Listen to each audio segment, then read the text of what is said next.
ജനുവരി 20 നിൽക്കുക ചോദിക്കുക എന്ന തലക്കെട്ടോടുകൂടി 11ാമത്തെ പടിയുടെ ഭാഗമായി പേജ് 86 നിന്ന് പറയുന്ന ഭാഗമാണ് ഇന്നത്തെ ഡെയിലി റിഫ്ലക്ഷൻ. പലപ്പോഴും ആൽക്കഹോളിക്സ് അനോണിമസിന്റെ പ്രാർത്ഥനയും ധ്യാനവും ഒക്കെ വളരെ കൃത്യമായിട്ട് ബന്ധപ്പെട്ട് കിടക്കുന്ന ഏതൊരു കാര്യവും താൻ വിചാരിച്ച പോലെ ചെയ്യുന്ന ഒറ്റബുദ്ധിയിൽ പ്രവർത്തിക്കുന്ന ആളാണ് മദ്യാസക്തൻ.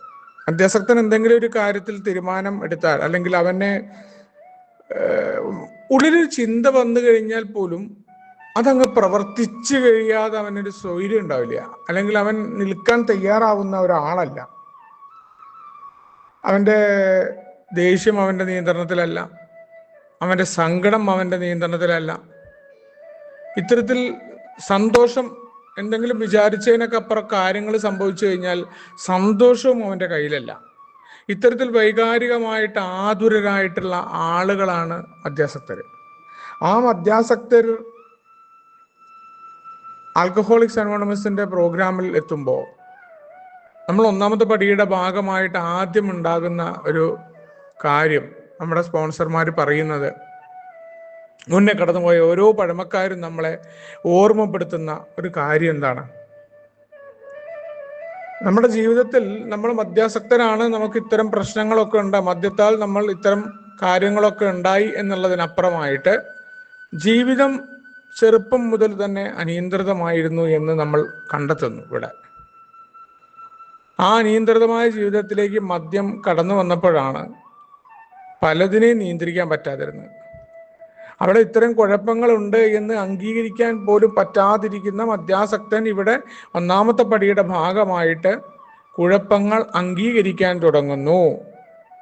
മറ്റുള്ളവരുടെ കുറ്റവും കുറവും പറയുന്നതിന് പകരം എൻ്റെ കുറ്റം എന്താണെന്ന് നോക്കുന്ന ആത്മപരിശോധനയിലേക്ക് കടക്കാൻ മദ്യാസക്തൻ തയ്യാറാവുകയാണ്. അപ്പം അങ്ങനെയാകുമ്പോൾ നമുക്ക് പല കുഴപ്പങ്ങളും നമ്മുടെ ജീവിതത്തിൽ പെട്ടെന്നുണ്ടാകുന്ന ഈ തീരുമാനമെടുക്കൽ വലിയ കുഴപ്പങ്ങൾ ഉണ്ടായിട്ടുണ്ട്. പെട്ടെന്ന് മുറി 2 എന്ന ഈ മനോഭാവം വലിയ വലിയ കുഴപ്പങ്ങൾക്ക് കാരണമായിട്ടുണ്ട് എന്ന് തിരിച്ചറിയുമ്പോൾ നമുക്ക് ദുർബലതകളും പല കുഴപ്പങ്ങളും അംഗീകരിക്കാനും നമ്മളെ കൊണ്ട് പറ്റുന്നില്ല എന്ന ബോധ്യം വരുമ്പോൾ നമ്മൾ എന്താ ചെയ്യുന്നത്? എന്തെങ്കിലും ഒരു പ്രശ്നം നമ്മുടെ ജീവിതത്തിൽ ഉണ്ടാവുന്നു. പല പ്രശ്നം ഉണ്ടാവും, സങ്കടം ഉണ്ടാവും, സന്തോഷം ഉണ്ടാവും. അപ്പൊ ഇത്തരം പ്രശ്നങ്ങളും ദേഷ്യമുണ്ടാവും. അത്തരം പ്രശ്നങ്ങൾ ഉണ്ടാകുമ്പോൾ നമ്മൾ എന്ത് ചെയ്യുന്നു? നമ്മൾ എടുത്തടിച്ച പോലെയുള്ള പ്രവർത്തികൾക്ക് നിൽക്കാണ്ട് ഒന്ന് പോസ് ചെയ്യണം, ഒന്ന് നിർത്തുകയാണ് അവിടെ. അതാ 1ാമത്തെ പടിയുടെ ഭാഗമായിട്ട് അവിടെയാണ് ഒരാളോടെങ്കിലും ചർച്ച ചെയ്യേണ്ട ആവശ്യമൊക്കെ വരുന്നത്. നമ്മളിവിടെ 11ാമത്തെ പടിയുടെ ഭാഗമായി പറയുന്ന സാധനത്തിനെ വളരെ സിമ്പിളായിട്ട് കാണു കഴിഞ്ഞാൽ, ഞാനിപ്പോൾ എന്തെങ്കിലും ഒരു പ്രശ്നം എനിക്ക് ഉണ്ടാവുമ്പോൾ ഒരാൾക്ക് ഒരു വോയിസ് ഇടാൻ തോന്നുകയാണ് ദേഷ്യത്തിൽ. ആ വോയിസ് ഞാൻ ഇടുന്നില്ല, എൻ്റെ സ്വന്തം ഓൺ നമ്പറിലേക്ക് എനിക്ക് ആ വോയിസ് ഇടാൻ പറ്റും. ഇപ്പോഴാണെങ്കിൽ വാട്സപ്പിലൊക്കെ വോയിസ് ഇട്ടിട്ട് നമുക്ക് കേട്ടിട്ട് അങ്ങ് സെൻഡ് ചെയ്യാതിരിക്കാൻ പറ്റും.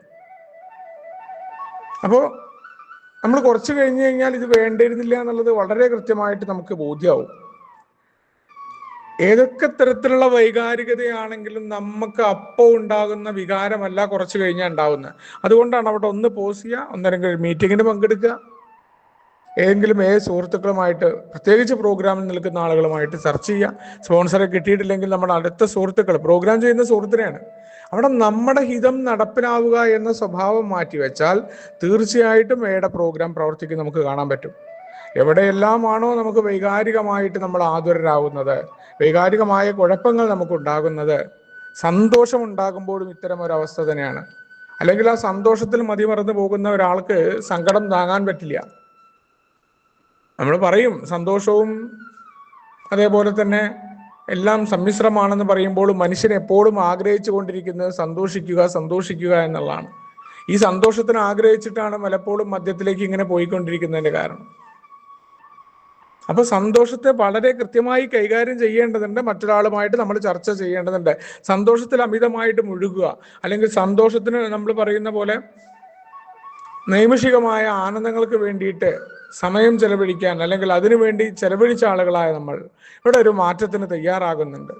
ആ മാറ്റത്തിനുള്ള തയ്യാറാകൽ കൂടിയാണ് ഇത്തരം കാര്യങ്ങൾ. സന്തോഷത്തെ പോലും നമ്മൾ അമിതമായിട്ട് അതിനോട്, ആ സന്തോഷത്തിൽ നിന്ന് പാറി പറന്നുള്ള നടത്തം ഇല്ലാതെയാകുന്നു. ഈവൻ എപ്പോഴും സന്തോഷമുണ്ടാവുക, എപ്പോഴും സന്തോഷിച്ചിരിക്കുക എന്ന് പറയുന്ന അവസ്ഥ ഉണ്ടല്ലോ, അതിന് പോലുമല്ല പ്രോഗ്രാം എന്ന ബോധ്യവും ഒന്നാമത്തെ പടിയിലാണ് കടന്നു വരുന്നത്. ഏതൊക്കെ തരത്തിലുള്ള വൈകാരികത ഉണ്ടാകുമ്പോഴും നമുക്ക് പ്രശ്നങ്ങൾ എന്താണ്, കൺഫ്യൂഷൻ, എങ്ങനെ മുന്നോട്ട് പോകണമെന്ന് അറിയാതിരിക്കുമ്പോഴും നമ്മൾ അവിടെ എല്ലാം ഒന്ന് കാത്തു നിൽക്കുന്നു. എന്നിട്ട് എന്താണ്, ഒരാളുമായിട്ട് ചർച്ച ചെയ്യുന്നു, നമ്മുടെ ആഗ്രഹവും നമ്മുടെ ഹിതവും അല്ലാതെ പ്രവർത്തിക്കാനായിട്ടുള്ള ആ ചർച്ചയിൽ നിന്ന് അവർ പറയുന്ന കാര്യങ്ങൾ, അതിനർത്ഥം അവരെ നമ്മൾ അന്ധമായിട്ട് പിന്തുടരുന്നു എന്നല്ല, മറിച്ച് എന്താണ്, നമ്മുടെ ഹിതത്തിൽ പ്രവർത്തിക്കുന്ന നമ്മൾ പുതിയൊരു രീതി അവലംബിച്ചുകൊണ്ട് മാറ്റത്തിന് തയ്യാറാകുന്നു എന്നുള്ളതാണ്.